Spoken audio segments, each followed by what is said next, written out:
Well,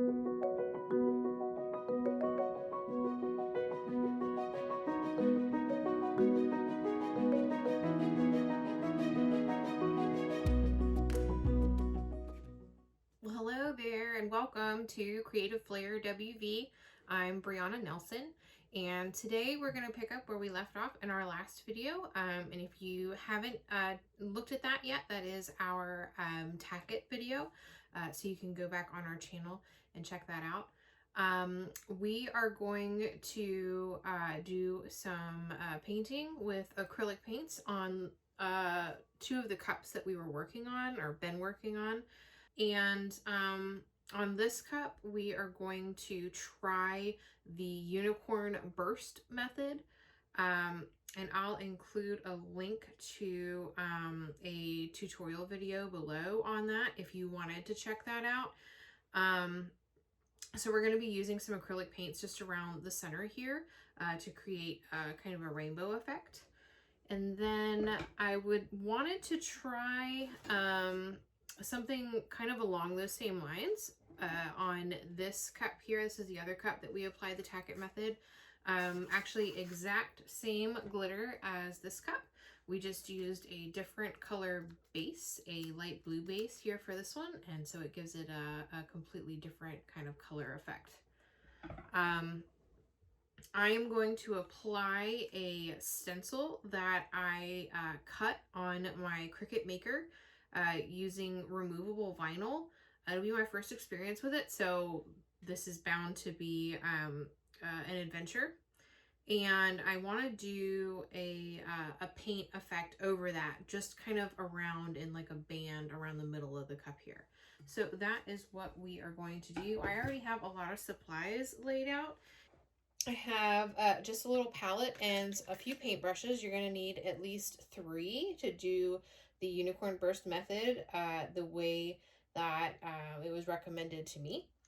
And just some water here and paper towel to kind of keep my brushes clean, because I am going to try to wash them and reuse them.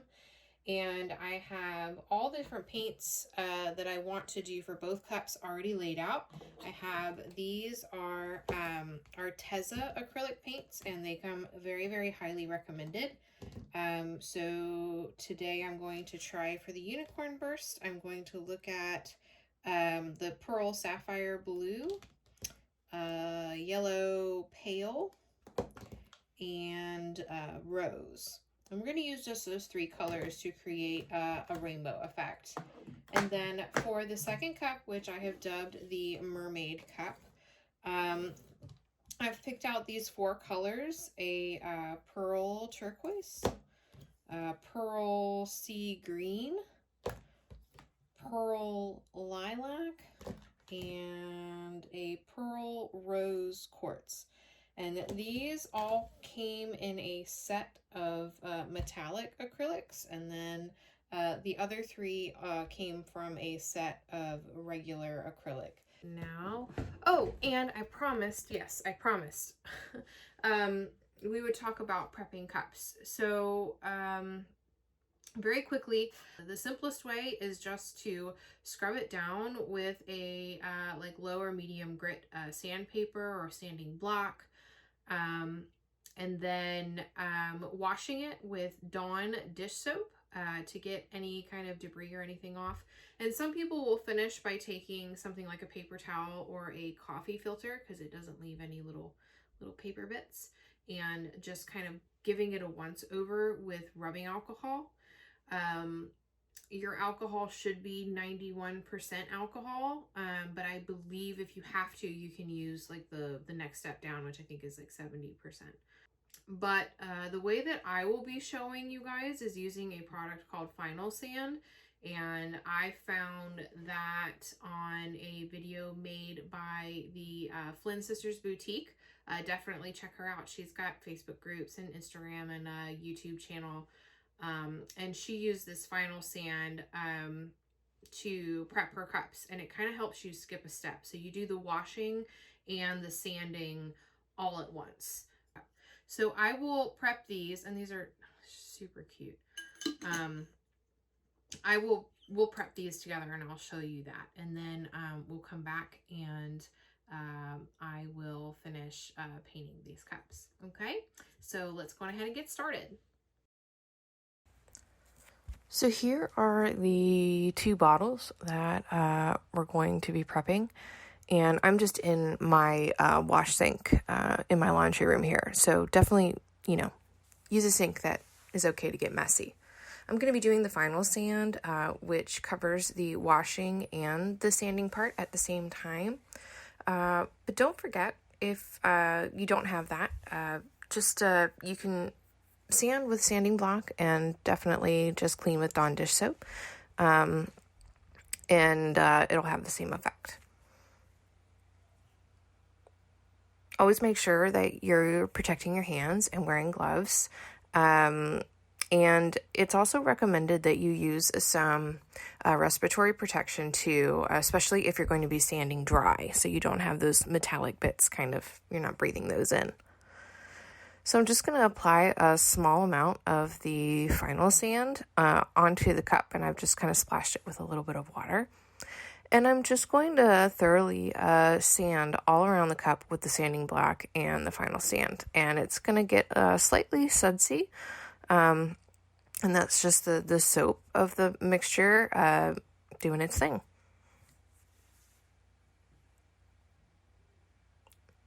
And I apologize for the state of my sink. Like I said, it's just a wash sink, and I'm really grateful to have it, so all of my messy jobs can happen here. Do make sure when you're taking this step, whether the one part with the final sand or the 2-step, that you're paying mind to anywhere that you're going to be applying. So don't forget the upper ridges and the bottom of your cup. I'm just going to go on ahead and rinse this off. Once I've gotten all the soap and the residue of the final sand off, I'm going to dry it with a microfiber towel. Actually, just got these at Dollar Tree in the automotive section, and I just find they're really great for getting them dry and not leaving any little fuzzy bits that paper towels can sometimes do. And we're all set. I mean, just clean up. You want to let that dry. You can also do the optional step, which is to clean with a little bit of 91% rubbing alcohol. I actually, when I do this, I like to use coffee filters, once again, because they don't leave a little fibers, which can complicate things later on. So I just pick up coffee filters from the dollar store and use them instead. You just give it a good once over to get anything that might still be on the cup off. And the alcohol dries pretty fast, so you can move on to the next step, which is usually spray painting. Okay, welcome back. So we just finished prepping our little squirt bottles, so you've seen that process. And now I want to jump into some fun stuff. I'm going to be using acrylic paints on the 2 cups that we've applied the tack-it method to with the glitter. And in order to do this cup, I actually have cut a stencil on my Cricut Maker, and I just thought before I took any more steps, I would wait so I could kind of show you guys how I do this. So I just took a simple mermaid scale, which is really hard to see here, but just a really simple mermaid scale pattern. And I cut it on the maker in sort of like a long piece. And then I just measured it to the width I wanted it to be on this cup here. And what I have to do now, there is like a sticky part on the back of this. I'm going to show you the process to make this usable. It's called weeding, which is where you take out all the bits that you don't want to leave behind everything else. Since I really just want the negative space for the purpose of the stencil, that's really what I'm going for. So I'm just going to pull these little scales out, and I'm going to try to put them on a piece of paper or something that it'll stick to, maybe contact paper. That's an idea. So I am going to stick them to contact paper to save them for another project. So you can use, I have a weeding pen that I got from Mr. Nola's Glitter, and I'm just gonna abbreviate that to MNG because I have a lot of their stuff, obviously. So Those of you who are in the know, whenever I say MNG glitter or whatever, that's who I'm referring to as Mr. Nola's glitter. So I'm going to pause it real quick and get that contact paper cut out so I can do this weeding, and then I'll be right back with you.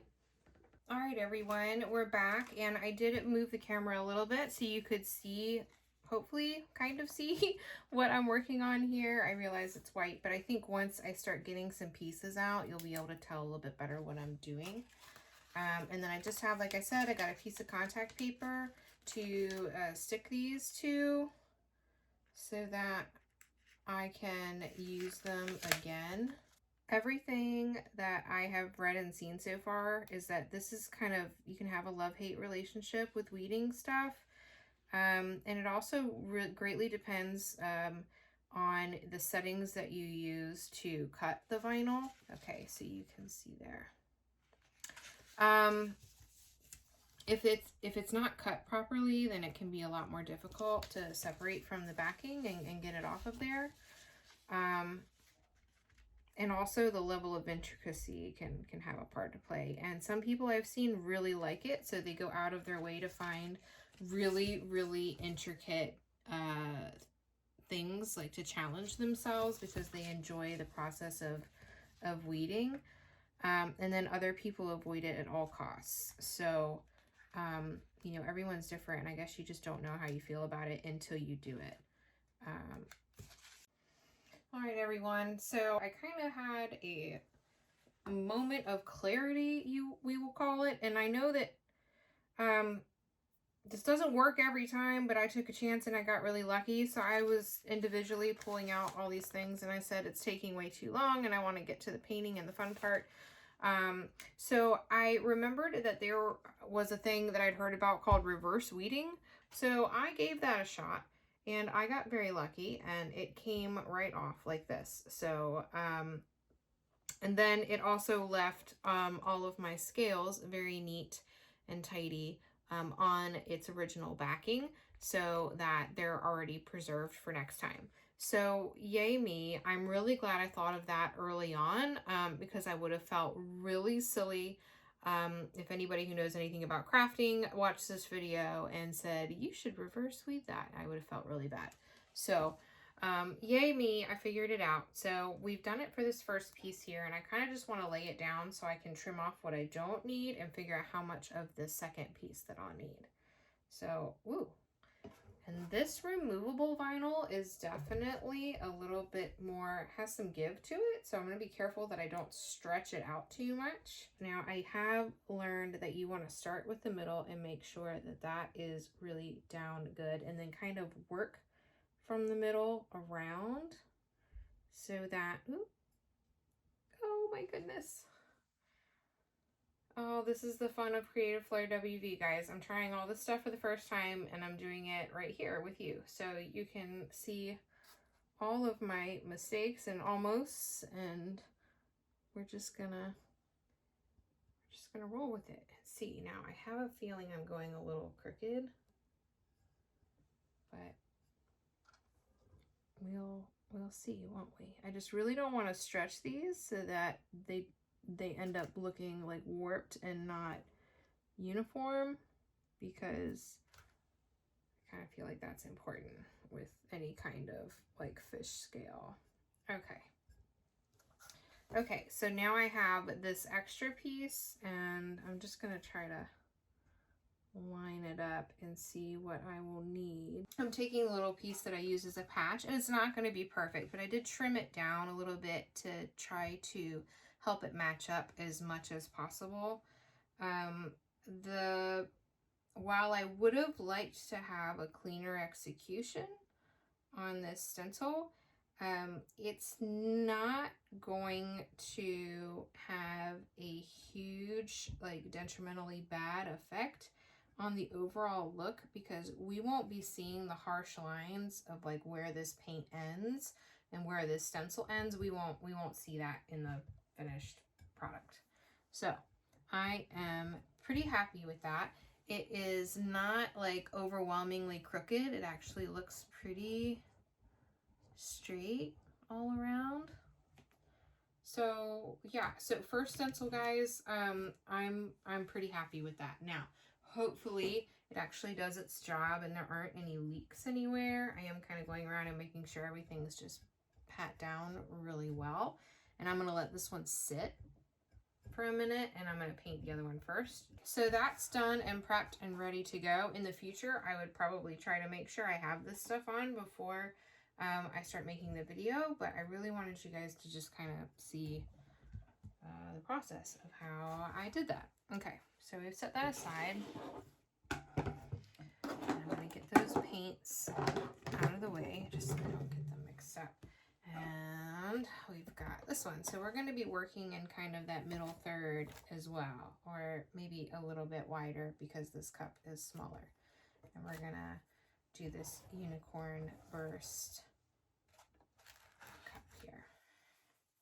So I did seal both of these cups with a Rust-Oleum, like 2-time matte finish, just to make sure that the glitter doesn't move around on the cup and get messed up.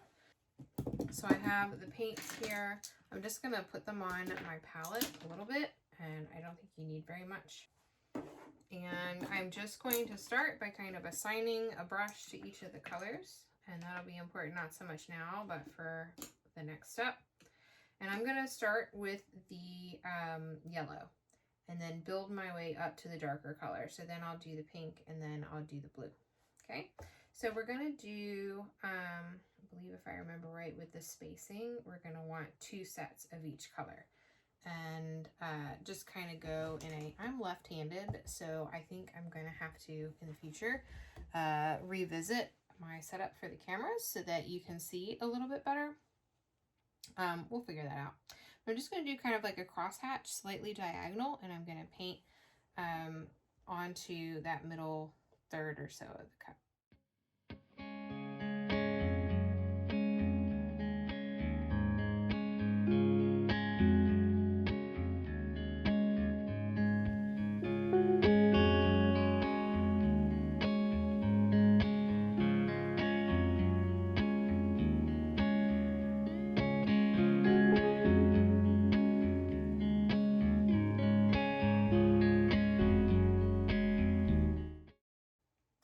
Alright, so I got like the base down, and now what I'm going to do is have that assigned to purple, that assigned to green, and that assigned to orange.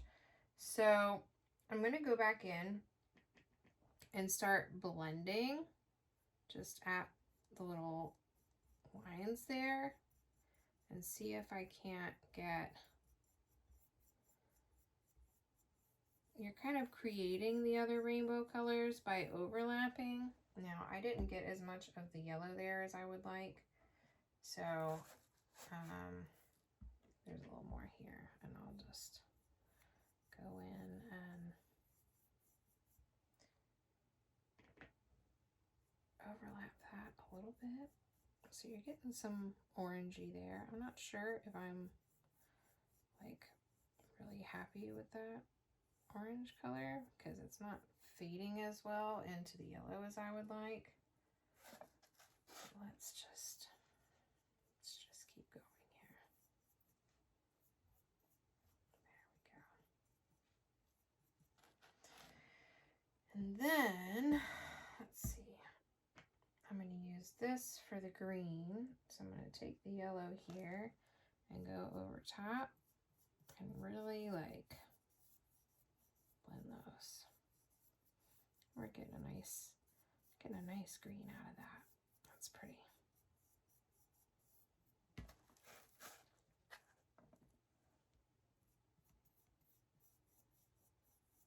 Now this is going to be the tricky part, just making sure I have enough of each of the colors. Okay, so green, and then now obviously I'm going to go in with the blue here and the pink and do purple.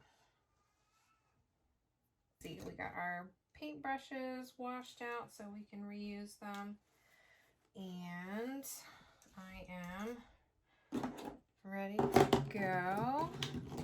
We just get our base out here on our palette.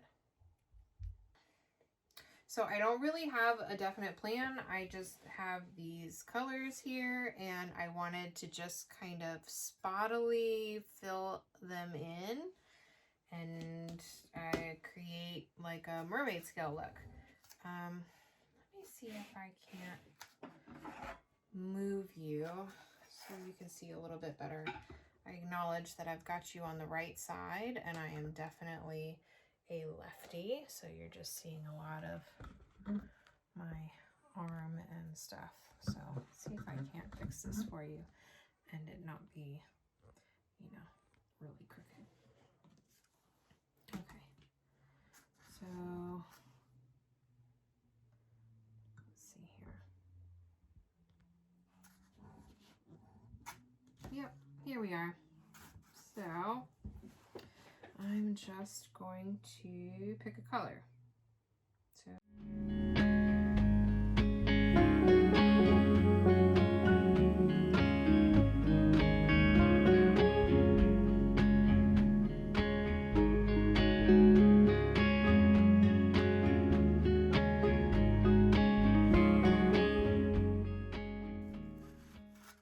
I'm just going to start by painting. Yep, I'm going to go back to the pink. See if it doesn't lay down a little better this time. I'm just going to take it and go over a few spots here, like little sections. And then fill in with the other colors.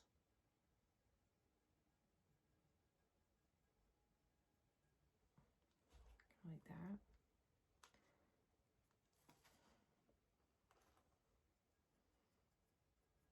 Just because I like for things to mix, I'm going to kind of try to take turns as far as where that shows up on the cup, so it doesn't get to be like, I want it to look more random, not a super predictable pattern.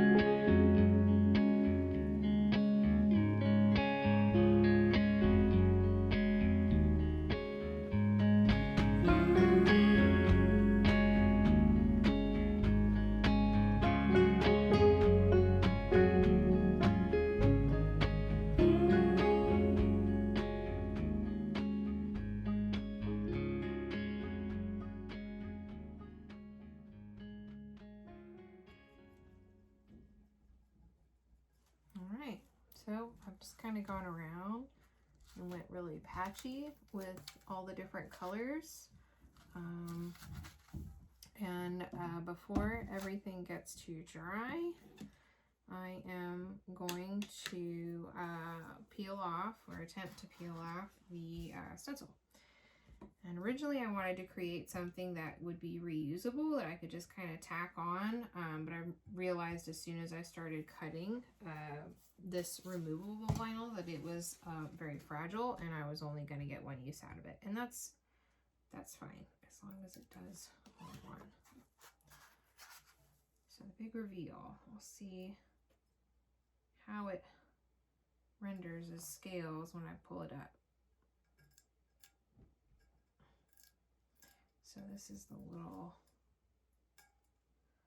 ooh-wee, all right.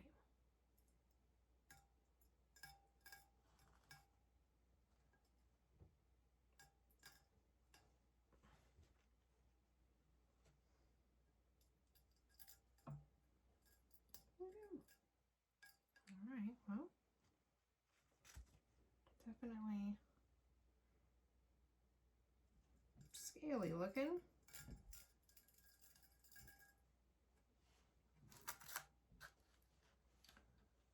No, I'm not hating this, you guys.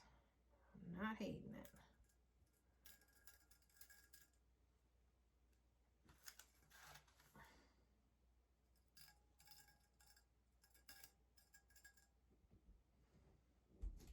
right, so stencil is gone. And so if you can see that, get really close here. We've just kind of made a little, there you go, mermaid scale sort of print just along the middle of the cup. So what I like about it is that these are all pearl. So there's like a little bit of like a pearly sheen to each one of these 4 paints. And I do like that. I like the color combination actually. I probably would have gone with a different blue in retrospect, but it doesn't stick out. And I think like if you're looking at that, you think mermaid, right? So I'm happy with that. I wish there was a little bit more clear definition in the scales, like to separate it from the color in the back, but I think that's really just planning on my part with the types of colors that I decided to put on here. There you have it. There's my paint. So just to review, we looked at this today and we used a stencil that I cut out on my Cricut with removable vinyl to make the mermaid scales on this cup. And then we did the next step in the unicorn burst tumbler, and we painted using 3 different colors and then blended to create all of the colors of the rainbow. All right, get these out of the way here. So let me see if I can adjust you up here, if this will cooperate. So thank you so much for joining me today here at Creative Flair WV. If you enjoyed this video, please give it a thumbs up. And don't forget to subscribe to our channel, which you can do just down there in that little corner. And that way you get updates and you'll get notifications every time a new video goes up. I'm usually pretty good about getting in the group and just letting you all know whenever I've uploaded new things. But just definitely subscribe if you're not following through the Facebook group, and then you know every time I upload something. So I will see you all next time, and have a great day.